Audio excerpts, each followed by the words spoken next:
नमस्कार, वंदे मातरम। मैं हूं श्यामगिरी। आप देख रहे हैं हमारा चैनल मुद्दा भारत का। मुद्दा भारत का यानी मुद्दा है आपका। मुद्दा है 5 राज्यों के चुनाव का। यह 5 राज्यों में विधानसभा चुनाव होने जा रहे हैं, जिसमें पश्चिम बंगाल, तमिलनाडु, आसाम और केरल, पुडुचेरी है। तो हम इस समय जो चर्चा में अगर कोई स्टेट है तो इस समय पश्चिम बंगाल और आसाम। पश्चिम बंगाल में ममता बनर्जी की वहाँ लगातार तीसरी बार सत्ता बनी हुई है। चौथी बार चुनाव में वो मुख्यमंत्री बनने के लिए क्या बनी रहेंगी कि नहीं रहेंगी, ये सबसे बड़ा विषय हो गया है। क्योंकि एसआईआर को लेकर जिस तरह से घमासान मचा हुआ है, जिस तरह से बांग्लादेशियों को लेकर मुद्दा बना हुआ है पश्चिम बंगाल में, उसको लेकर आज हर कोई यही चाहता है कि अगर वहाँ पर बीजेपी की सत्ता आती है तो कभी काफ़ी कुछ वहाँ पर डेवलपमेंट भी हो सकता है और वहाँ पर जो रोहिंग्या और बांग्लादेशी अवैध रूप से कब्जा बनाए बैठे हैं उनकी जो है छुट्टी वहाँ से हो सकती है। ऐसे में क्या पश्चिम बंगाल इस बार बीजेपी फतह हासिल करने में कामयाब हो पाएगी, सबसे बड़ा सवाल है। आसाम भी इस बीजेपी की ही सत्ता है वहाँ पर, क्या आसाम में बीजेपी लगातार आगे बनी रह सकती है। स्टालिन की है कि है ये तमिलनाडु एमडीके डीएमके की सत्ता है वहाँ पर, स्टालिन वहाँ पर सीएम है। क्या वहाँ पर भी बदलाव लोग देख रहे हैं। ऐसे ही पुडुचेरी जो देखा जाए तो केंद्र शासित वहाँ पर यूनियन टेरिटरी है, बीजेपी के साथ वहाँ पर सरकार बनी हुई है, क्या ये आगे लगातार जारी रहेगा। सबसे बड़ा इसी पर हम चर्चा करेंगे आज। हमारे साथ में सुभाष काली जी जो राजनीतिक विशेषज्ञ है। हमारा सवाल यही है कि आखिर में जो 5 राज्यों का चुनाव है इसमें जिसमें बीजेपी देखा जाए तो आसाम और पुडुचेरी में सरकार बनी हुई है, तो आगे और क्या इसमें बीजेपी को कामयाबी मिल सकती है, क्या आगे हो सकता है, इसी हमारे चर्चा का विषय है। सर स्वागत है एक बार फिर से। सर 5 राज्यों के चुनाव की घोषणा तो हो गई है और अप्रैल में चुनाव होंगे, 4 मई को इसका रिजल्ट है। तो सर रिजल्ट क्या देख रहे हैं आप। जिस तरह से माहौल बना हुआ है, देखा जाए तो बीजेपी इस समय हर जगह हावी है, लेकिन सबसे बड़ा मुद्दा ये है कि आज गैस सिलेंडर को लेके, तेल को लेकर जिस तरह से पूरे देश में नहीं तो पूरे दुनिया में हाहाकार मची हुई है, क्या इन 5 राज्यों पे सरकार पे जो है इसका असर पड़ सकता है। क्या इन 5 राज्यों में बीजेपी अपनी कामयाबी आगे बढ़ा सकती है और कामयाब हो सकती है। सबसे बड़ा इसमें पश्चिम बंगाल है, क्या ममता बनर्जी को इस बार हैट्रिक के बाद क्या उनकी छुट्टी हो सकती है, ये सबसे बड़ा सवाल है। इस पर जरा बताइए सर। जैसे आपने अभी कहा कि 5 राज्यों के चुनाव है, इसमें से सबसे बड़ा राज्य है वेस्ट बंगाल जी, 293 जहाँ पे और वहाँ पे ममता बनर्जी काफ़ी स्ट्रांग है। मतलब अभी 294 में से ममता बनर्जी के पास 223 है।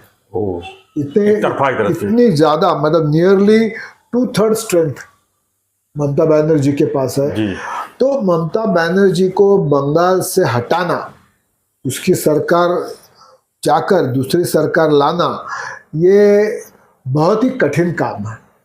और ये कठिन काम भारतीय जनता पार्टी के नेता और भारतीय जनता के कार्यकर्ता कोशिश में लगे हुए हैं कि क्या इस बार हम ममता को यहाँ से हटा सकते हैं क्या जी। और उस हिसाब से पूरा काम चल रहा है। और दूसरा मेन राज्य है जहाँ पर बीजेपी की सत्ता है, वो है आसाम जी। और आसाम में कांग्रेस और आसाम गण परिषद ये मिलके उसको अपोज कर रहे हैं बीजेपी को।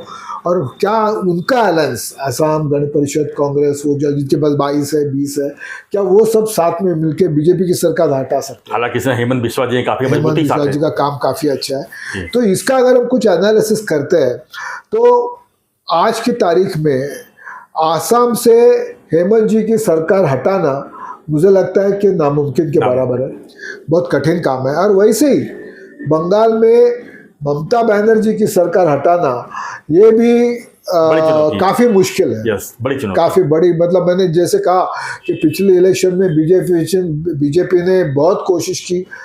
ऑफ कोर्स उस टाइम बीजेपी के पास बहुत कम सांसद थे, अपना आमदार थे, एमएलए थे, लेकिन बीजेपी 64 तक जा सकी जी। अभी 75 गई थी सर, धीरे धीरे कम हो गया, थोड़ा पार्टी चेंज हो गई। तो अभी उसका मेजॉरिटी के लिए बीजेपी को चाहिए कम से कम 247। तो ये आंकड़ा जो है तो ये आंकड़ा मैजिक फिगर बीजेपी क्या जा सकती है क्या? तो 64 से समझो 250 तक, आई मीन 147, इतना 150, कम से कम बीजेपी को 150 सीट, मतलब उसको डबल से भी ज्यादा करना जी पड़ेगा। जी, काफी मेहनत है, काफी मेहनत है, काफी है। हाँ, और ये आज के माहौल में अगर मोदी जी का करिश्मा चल गया, और जो यही स्थिति सर हम दिल्ली में भी देख रहे थे। दिल्ली में केजरीवाल वन साइडेड थे, लेकिन जिस तरह से वहां पर लोगों का बदलाव देखने को मिला, आज देखा जाए तो केजरीवाल के बाद छुट्टी हो गई है। छुट्टी हो तो इसी ममता बनर्जी छुट्टी होना कोई बड़ी बात नहीं और है। उसमें सबसे अहम बात जो है जी वो है कि वहाँ के रोहिंग्या और वहाँ के बांग्लादेशी वगैरह बाहर से आए हुए जो लोग हैं, इनके ऊपर अगर चेक चाहिए, इनके ऊपर, क्योंकि SRI को ममता ने पूरा विरोध किया। बिल्कुल। क्यों विरोध? अगर मतदार यादी जो इलेक्ट्रोल है अपना, उसको ठीक करना क्या गलत है? लेकिन नहीं, उसके जो वोटर्स है या रोहिंग्या, इनको अपना आधार कार्ड देकर वगैरह वगैरह डॉक्यूमेंट देकर इनको वोटिंग का वोटर बनाया है, अगर उनका निकल जाता है तो इसका प्रॉब्लम हो जाता है ममता बनर्जी का, इसीलिए उनका विरोध है। तो मुझे ऐसा लग रहा है कि जैसे आसाम में तो बीजेपी की सरकार 100% आएगी, लेकिन बीजेपी की सरकार या बीजेपी ममता बनर्जी को हटाकर खुद सत्ता खींचकर लाना क्या मुमकिन है? तो हो सकता है कि अगर लोगों ने तय किया कि इस बार बीजेपी को जिताना है, और वो रीजन जो मैं बता रहा हूँ, मेन रीजन ऐसा रहा कि अगर अपने को अगर बचना है, अपने को रहना है, तो अभी बीजेपी की सरकार आना जरूरी है।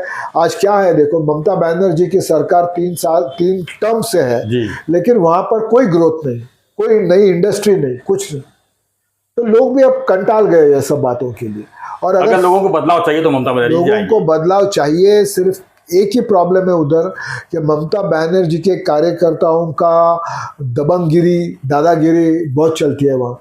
वो वोटर लोगों को बहुत धमकाते हैं, और ये सब होने के बावजूद अगर भारतीय जनता पार्टी अपनी छाप वहाँ पर जमाती है, तो हो सकता है कि सरकार। सर एक इश्यू और उठ रहा है कि वहाँ पिछले चुनाव में अगर नजर जाए तो वहाँ पर 8 चरण में चुनाव हुए थे, इस बार 2 चरण में चुनाव हो रहे हैं। इसको लेकर ममता बनर्जी काफी डरी हुई है। उनको लग रहा है कि SIR तो लागू है और उसमें काफी वोट, उनके वोट जो है वो तो बाहर हो चुके हैं। ऐसे में 2 चरण में, क्योंकि हर चुनाव में वहाँ पर दिखाया है तो दबंगई और लफड़ेबाजी, बम और सब आतंकवादी से हमले होते हैं, और लोग डर के मारे जो है, ये बहुत बड़ी अच्छी बात है कि हिंदू वोटर डर के मारे निकलते नहीं। 2 ही चरण में हो रहे, ये बहुत अच्छी बात है। क्या होता है कि 4 या 5 चरण में होते हैं, तो समझो अभी इस एरिया में है इलेक्शन, तो उस एरिया के दादागिरी करने वाले कार्यकर्ता को यहाँ लाया जाता है, फिर उधर उस एरिया में है तो यहाँ से वहाँ लेके जाएंगे। ये जो प्रॉब्लम अभी पूरा 2 फेज में हो रहा है, तो नेचुरली उनको कार्यकर्ताओं का जो सपोर्ट बाहर से लाने की जो उनकी हमेशा चलती थी, वो कम हो जाएगी, और हो सकता है वो उसका भी परिणाम इलेक्शन के रिजल्ट के ऊपर हो सकता है। जी सर, और भी स्टेट की बात करें, अगर तमिलनाडु की देखा जाए तो DMK वहाँ पर है, MK स्टालिन जो है वहाँ पर CM है। क्या लगता है वहाँ बदलाव की गुंजाइश देख रहे हैं? तमिलनाडु का हमेशा रवैया तो यही रहा है कि एक बार DMK एक बार अन्ना DMK, उनका वो तो चालू ही रहता है। इस बार ये ऐसे हुआ है कि स्टालिन चिपक के बैठे हैं। स्टालिन के खिलाफ नाराजगी भी काफ़ी है वहाँ पर, क्योंकि वो टोटली एंटी हिंदू बर्ताव करते हैं, और इस बार अगर वहाँ पर पोलराइजेशन हो गया, हिंदू वोट का पोलराइजेशन हो गया, तो हो सकता है कि तमिलनाडु में बीजेपी काफ़ी अच्छा परफॉर्मेंस देगी, और हो सकता है कि अन्नामलाई भी वहाँ हाँ, उनके साथ सरकार भी बना सकती है।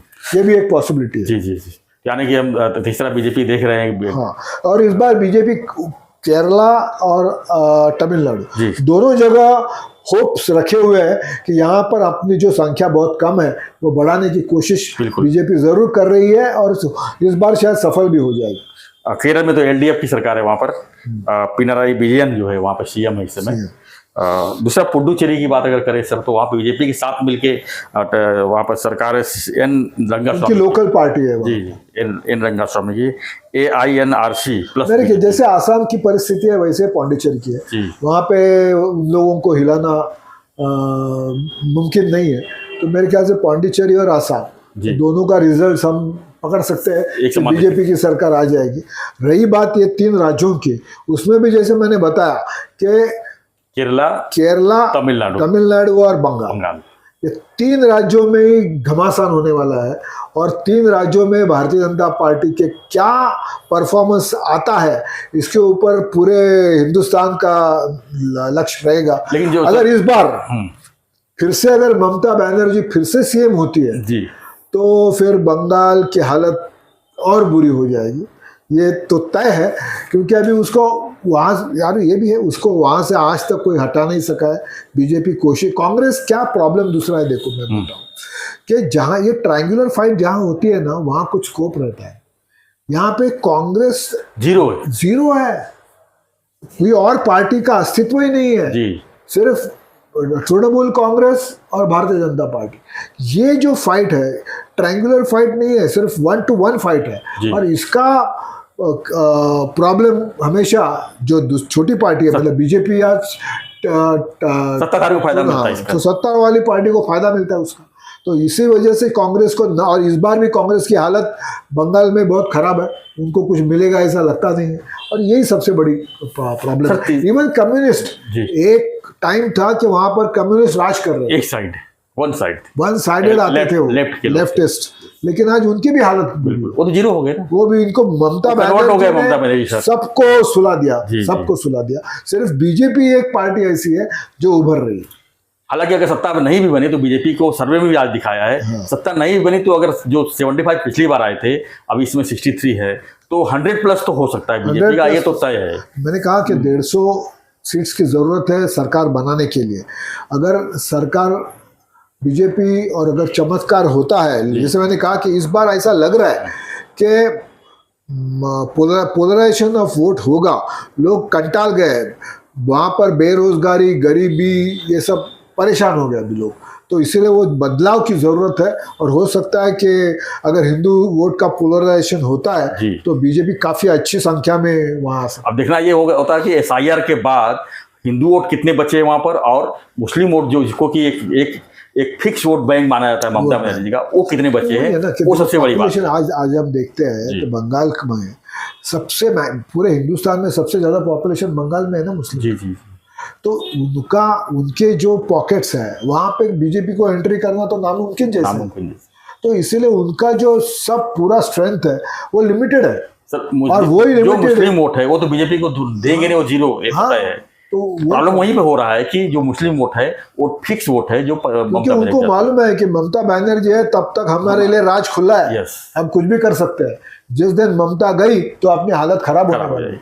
इसीलिए प्रॉब्लम यही है कि वहाँ पे जो मुस्लिम वोटर्स है उनको ब्रेन वॉश किया हुआ है कि अगर देखो बीजेपी आ गई तो आपकी हालत खराब हो जाएगी, आपको भगा दिया जाएगा, आपको यहाँ से निकाला जाएगा, आपको यहाँ से भगा दिया जाएगा, वगैरह वगैरह पूरे।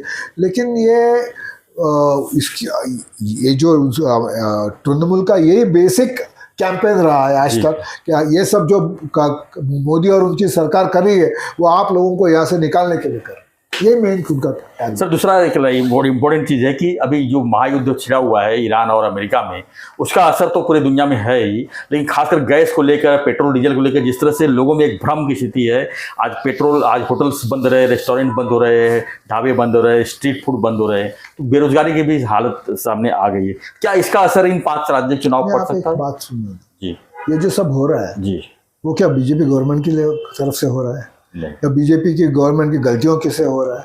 ये तो इंटरनेशनल प्रॉब्लम जी। आज पूरी दुनिया में ये प्रॉब्लम चल रहा है। अभी उल्टा मैं ये बोलना चाहूँगा कि अभी भी हमारे हिंदुस्तान में, हमारे भारत में हमने पेट्रोल डीजल की कीमतियाँ बढ़ाई नहीं है। आज यूरोप हो, अमेरिका हो, उन्होंने डायरेक्ट 20% ऑलरेडी बढ़ा दिए है रेट्स।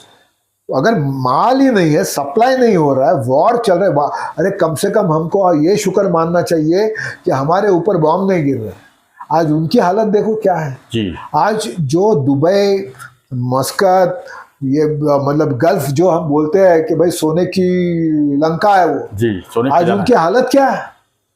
आज उनको वहां रहना मुश्किल हो गया है। हमको उल्टा ये सोचना चाहिए कि मोदी जी की डिप्लोमेसी, मोदी जी की पॉलिसीज, इंटरनेशनल पॉलिटिक्स की वजह से आज हम सेफ है जी। हमको तो सिर्फ गैस और पेट्रोल का प्रॉब्लम हो रहा है, बाकी के देशों में तो हालत ऐसी है कि खाने को भी नहीं कुछ मिल रहा है। तो मुझे लगता है कि ये इंटरनेशनल इशू है।